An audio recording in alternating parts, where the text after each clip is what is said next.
বেশি বেশি করে শেয়ার করে দিবেন। আমরা এখন একটা টেলিভিশন গিফট করব, আর কে পাচ্ছে টেলিভিশন আমরা একটু দেখার চেষ্টা করব। এবং হাসান ভাই আচ্ছা আমি বলি এইটা আসলে ভাইয়াকে আমি রিকোয়েস্ট করছি, একবার রিকোয়েস্ট করছি, ভাইয়া রাজি হয়ে গেছে। আমি বলছি ভাইয়া আমরা অনেকেই ছোটবেলায় যেটা দেখছি যে আমার বাসায় টিভি নাই, আমি টিভি দেখার জন্য পাশের বাড়িতে গেছি, জানলা দিয়ে উকি দিয়ে দেখছি, বা কোনো রকমে একটু লুকাই লুকাই টিভিটা দেখতে গেছি, ওই যার বাসার টিভি সে আমাকে দেখতে পাইয়া টিভিটা অফ করে দিছে। তো এই যে একটা ভিতরের কষ্ট, এটা অনেকেরই আছে।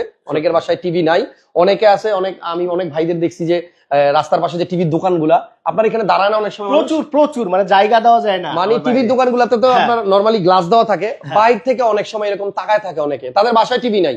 তো সেই জায়গা থেকে আমি রাকিব ভাইকে বলছি আমরা আমাদের লাইভ গুলাতে একটা টিভি আমরা কাউকে গিফট করব টাকা ছাড়া, ফ্রিতে। সো আজকেও আমরা সেটা করবো, এবং এখানে কিন্তু আমরা লিখে রাখছি রিক্সা চালক ভাইকে ফ্রি পেন্টানিক টিভি উপহার।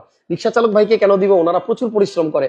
আমরা যেখানে মানে অন্য যারা আছি 1000 টাকা লাখ টাকা পার ডে ইনকাম করার জন্য আমাদের চিন্তা থাকে, তাদের ইনকাম হয় 200 টাকা 300 টাকা 500 টাকা, তারা তাতেই সন্তুষ্ট। ভাই এখানে আরেকটা কথা আছে, পায়ে চালিত রিক্সা চালক ভাইকে। ও পায়ে চালিত, মানে আমরা কিন্তু অটো যারা চালায় তাদেরকে দেব, কষ্ট করে যারা রিক্সা কষ্ট করে যারা অটো চালায়। চলেন আমরা দেখি, গত লাইভে একটা দিছিলাম, আজকেও একটা দিব ইনশাআল্লাহ। ঠিক আছে দাদা। তো যারা অল্পের জন্য মিস করলাম, এই যে এই কাকাকে দেওয়া যেত। সো লাইভটা সবাই একটু শেয়ার দেন, সবাই একটু শেয়ার দেন, একটা ভালো কাজ করব। যে কোনো একজন রিক্সা চালক